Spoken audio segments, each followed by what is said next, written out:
Salut, moi c'est Pascal et bienvenue à ce 3e épisode du documentaire sur la Suisse. Si tu n'as pas vu les premiers, je t'invite à cliquer juste ici pour te ramener au tout début de la playlist. La semaine dernière, on s'était laissé alors que j'entrais au Liechtenstein. Alors on poursuit avec ça aujourd'hui. C'est parti!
Ouais, je sais.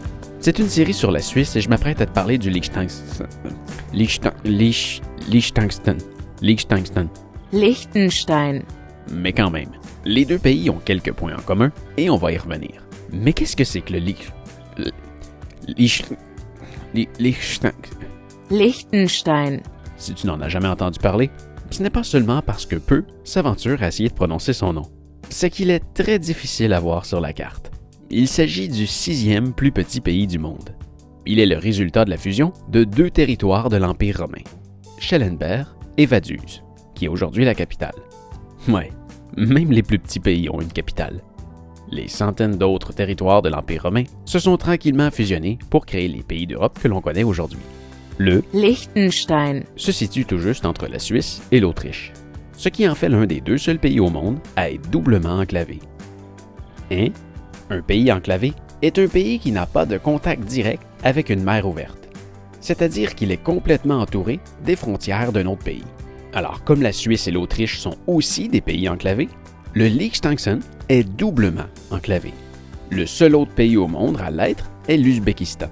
Le territoire du Liechtenstein s'étend sur 160 km² et compte 38 000 habitants. Tout comme la Suisse, ils ne font pas partie de l'Union européenne, mais leurs frontières sont ouvertes à l'espace Schengen.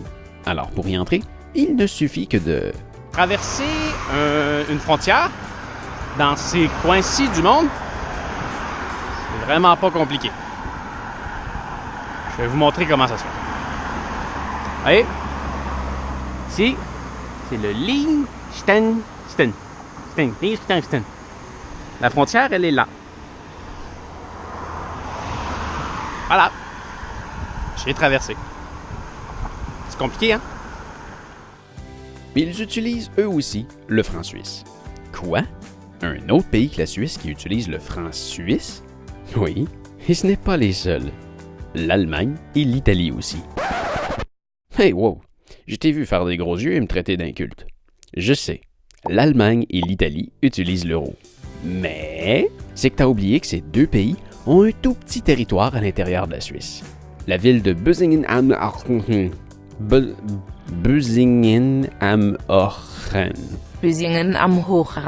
qui est littéralement une ville allemande à l'intérieur de la Suisse, et Campione d'Italia, qui est une ville italienne aussi à l'intérieur de la Suisse. Pourquoi? Fouille-moi pourquoi. Parce que c'est comme ça. On y reviendra plus en détail lors d'une capsule qui est sur ma liste à faire. On parlait de quoi déjà? Ah oui, le Liechtenstein.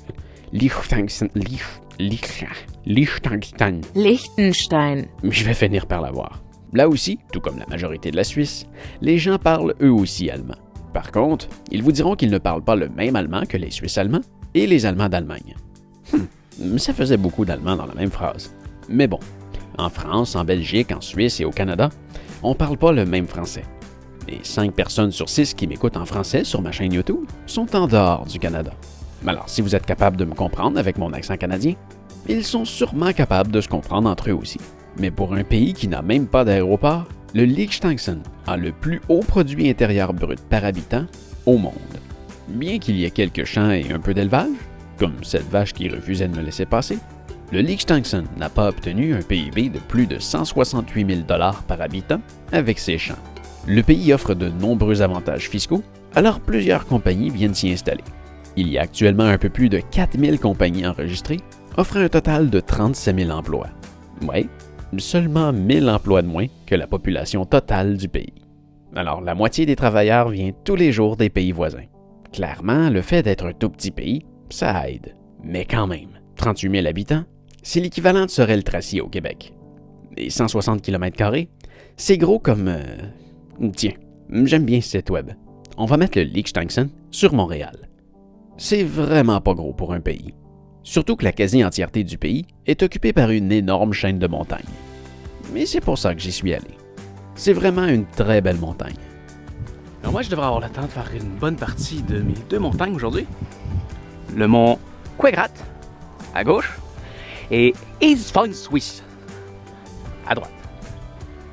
Donc je m'en vais en haut, si tout va bien, en haut du pic qui est dans les nuages en ce moment, à gauche. Puis je devrais marcher jusqu'à l'autre, à droite. Mais encore une fois, j'avais sous-estimé le niveau de difficulté. 25 km de marche avec 1900 mètres de dénivelé positif et négatif, c'était un peu trop. Mais encore une fois, j'aurais pu diminuer le poids de mon sac en amenant moins d'eau. Je reste toujours surpris de voir comment les sentiers sont bien équipés dans ce coin du monde. Je prends pas de chance, je m'amène toujours de l'eau. Je m'amène toujours beaucoup d'eau. Mais en Suisse, toutes les montagnes, à plusieurs endroits, des trucs comme ça. C'est de l'eau de source qui coule. Fini dans un bac, on peut remplir les bouteilles. On va prendre directement de là. Quand elle est trop pleine, ben, elle se revide là-dedans. Ça continue. Il y en a tout le long de la montagne. L'autre chose qui m'a marqué de la Suisse et du Liechtenstein, parce que c'était particulièrement intense, pourquoi est-ce que vous faites encore sonner toutes les cloches des églises à toutes les heures? Partout en Suisse, les clochers des églises sonnent à toutes les heures. Et quand je dis toutes les heures, c'est pas seulement toutes les heures de jour. Tous les clochers sonnent au moins 24 fois par jour. Ouais, ils sonnent même la nuit. Imagine habiter à côté d'une église et entendre le clocher sonner 12 ou 24 fois parce qu'il est minuit. Mais il y a pire. Il y en a qui sonnent même aux demi-heures, ce qui fait 48 fois par jour. Et dans certaines villes ou villages, moins nombreux par chance, ils vont même jusqu'à les faire sonner au quart d'heure. Imagine, c'est 96 fois par jour. Peut-être qu'on s'habitue à la longue, mais j'ai été réveillé plusieurs fois pendant mon voyage par les clochers des églises. Je comprends que ça pouvait être pratique à une époque, mais aujourd'hui, qui a besoin des cloches pour connaître l'heure? Surtout en Suisse. Il me semble que le pays s'est fait une réputation assez incontestable avec ses montres. Mais la raison pour laquelle ça m'a vraiment marqué au Liechtenstein, c'est que je ne sais pas pour quelle raison, mais des fois, ça se met à sonner pendant d'interminables minutes. Je suis resté au pays à peine 36 heures et pendant ce temps, c'est arrivé au moins 3 fois. Sur l'extrait que je vais passer, ça a duré au moins une bonne demi-heure. J'étais rendu loin dans le bois et je les entendais encore.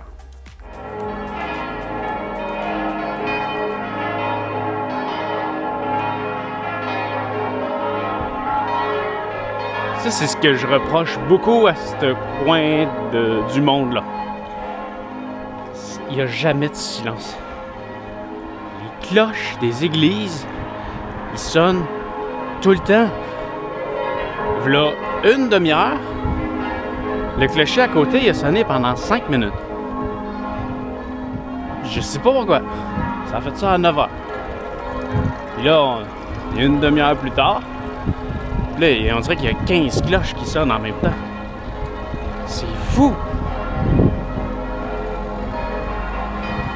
Le monde qui habite ici, ils doivent jamais pouvoir dormir. Ça sonne toute la nuit, ça.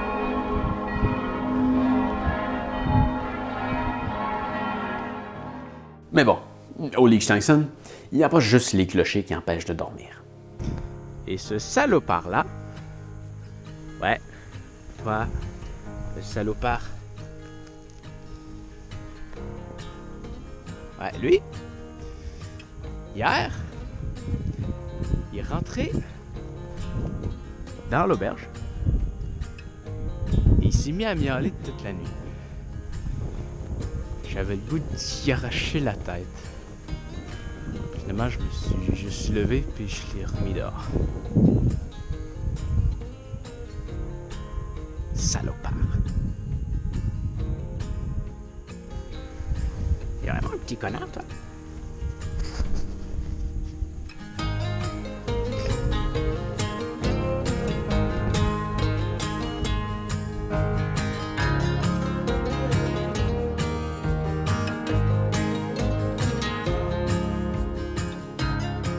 Dernier point sur le Liechtenstein. Je ne sais pas si c'est comme ça à tous les coins de rue, mais j'ai trouvé que c'était une excellente idée. Je rêve ou c'est ce qu'il devrait faire partout dans le monde? Une lumière jaune clignotante le soir. Wow! Devrait faire ça partout. Enfin bref, cet épisode du documentaire sur la Suisse aura majoritairement été consacré à un autre pays. Mais la semaine prochaine, je te ramène en Suisse, au cœur de ses plus belles montagnes et de sa capitale. Tu reviens déjà la semaine prochaine, je t'invite à cliquer juste ici pour voir la suite dès maintenant. Sinon, merci d'avoir été là, fais attention à toi et on se revoit la semaine prochaine. Salut! Merci infiniment d'avoir regardé cette vidéo. J'espère que tu as apprécié. Si oui, tu peux me faire un pouce en l'air. Si ce n'est pas déjà fait, joins-toi à moi en t'abonnant à ma chaîne. Tu peux faire apparaître le bouton en cliquant sur mon visage juste en dessous. Puis n'oublie pas d'appuyer sur la petite cloche juste à côté. Comme ça, tu vas être avisé à chacune de mes nouvelles publications. Tu peux aussi venir me visiter directement sur mon site web, pascalmarquis.com. Pour encore plus de contenu, abonne-toi à ma liste de courriels personnels. Le lien est disponible dans la description. En attendant ma prochaine publication, voilà d'autres vidéos que tu n'as peut-être pas encore vues. Bonne écoute! Salut!